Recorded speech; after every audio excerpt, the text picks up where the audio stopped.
everybody, welcome to Stats Online. We are now in Chapter 3, and today we are specifically looking at Chapter 3-1, so Section 1 of Chapter 3.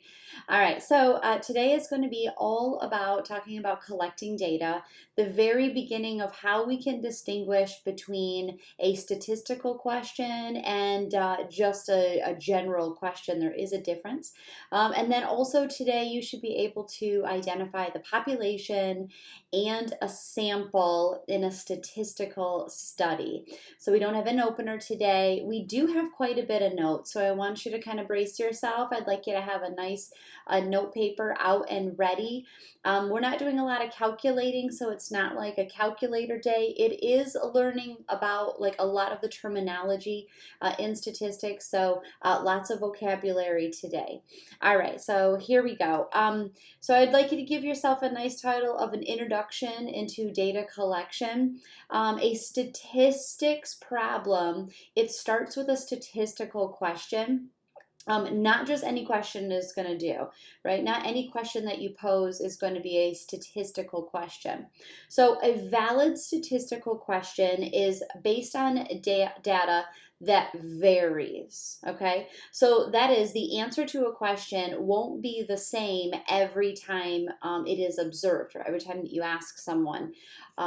It'll change, it'll vary. All right, so how to complete the statistical problem-solving process. So the first thing that you're going to do is that you're going to ask questions, right? You're going to clarify the research problem and ask one or more valid statistical questions. 2, you're going to collect your data. You're going to design and carry out an appropriate plan to collect the data.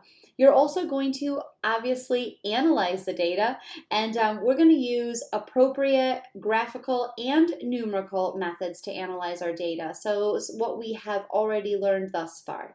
And then we're going to interpret the results. I know, it's your guys' favorite. But that's what we do in statistics, right? We interpret these results. And I want you to start to draw conclusions based on data analysis. Okay, so let's go ahead and pose a problem. So definitely you should pause this. Actually, you should pause with each slide. I think I got like 10 slides today. But you should pause at the beginning and write this down and then press play and listen to me. But here is a problem that I'm posing. I want you to determine if each of the following is a valid statistical question, and then obviously I always want you to justify your answer. So here it is, the first question: how much money does Mr. Korb have in his wallet right now? Do you think that's a statistical question? Is that going to vary, I guess it would be the question. And so it's not valid. It's not a statistical question.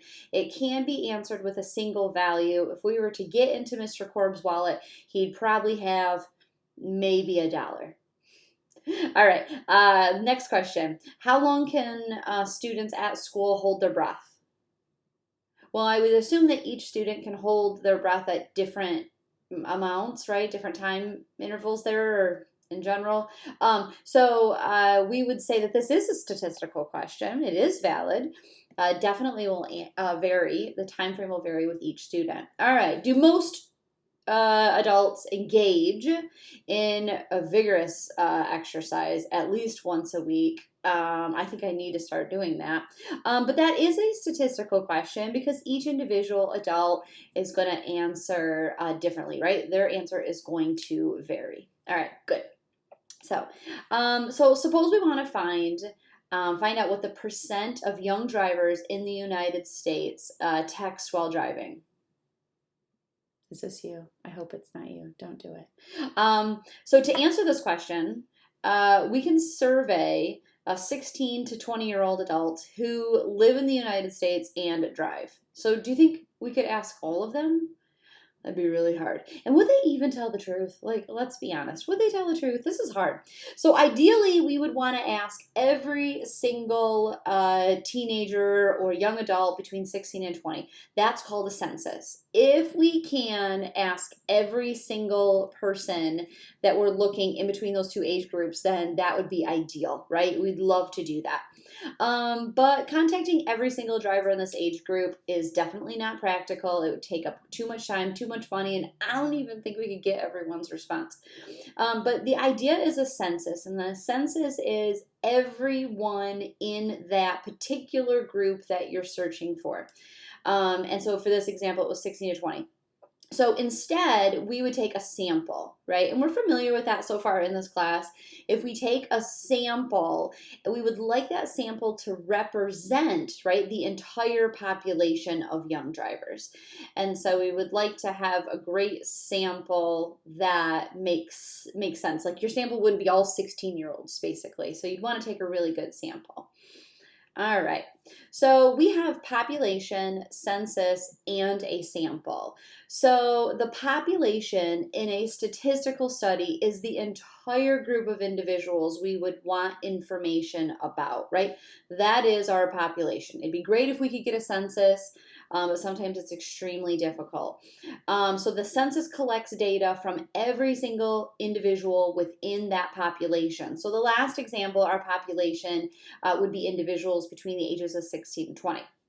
All right, so a sample is a subset of individuals that are within that population in which we are collecting our data from. So definitely our statistics class, if we wanted to check like the temperature of the high school, like I wonder how everyone's kind of feeling and kind of do like a survey and ask them, we could sample just our statistics class. But that wouldn't represent the entire high school because we only have juniors and seniors right now in our statistics class. So you just want to be, mindful about the sample that you're choosing. All right, so here is a problem. I want you to identify the population and the sample of each of the following settings. So we have two. Definitely want to make sure you get these written down in your notes. So let's say the student council surveys 100 students at the school and to get their opinion about the change in the cafeteria food. So the question is, what is the population and what is the sample? Well, the population would be all the students in the school, right? Everybody in the school would be our population, and our sample is going to be the 100 students that we surveyed. And we just want to make sure that that 100 represents an equal amount of each grade, and we're going to continue to talk about what makes a good sample. All right, second question. A manager decides to select 10 cans from the production line every hour to see if the volume of the can is within the limits of what they would like. So the population would be all of the cans within that hour, right? Because they're collecting it within that hour. And so that's a really important part. We can't just say all the cans of a soda or pop or whatever. We have to do it within that hour because he's collecting, or the manager, he or she is collecting within that hour. And then our sample is going to be the 10 cans that were inspected. Okay, so it's really important in statistics to understand the difference between observational study and experiments. So an observational study, it observes individuals and measures the variables of interest, but it does not attempt to influence the responses at all. So an experiment is different. It deliberately imposes some type of treatment on the individuals and measures the responses. Okay. So knowing that, there's also some important parts of an observational study. A sample survey, right, which we've just been talking about. A sample survey aims to gather information about a population without disturbing the population in the process. So a sample survey is one kind of an observational survey. All right, so observational Experiments, right? They don't just observe individuals. They actually like impose, right, some type of a treatment, and it measures their response. I feel like I just repeated myself. I probably should have taken that second part out in the notes. But a sample survey is super important for you to understand that is a type of an observational study. Okay, cool. So the distinction between an observational study and an experiment is extremely important. So the goal of an observational study can be to describe some group or a situation, to compare groups, or to examine relationships between variables. The purpose of an experiment is to determine if the treatment causes a change, all right, in the response.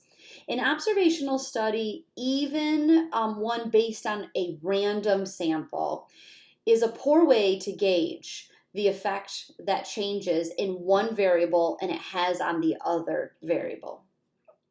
So when your goal is to understand cause and effect, experiment is like the only way to give you convincing data that one cause is a certain effect that has on it.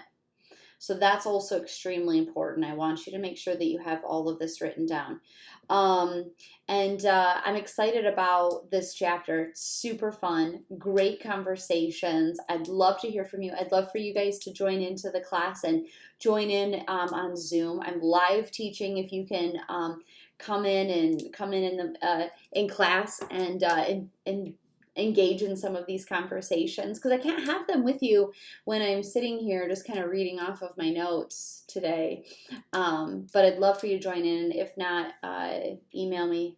That's it. Okay, I'm done. I hope you guys are having a great day. All right, bye.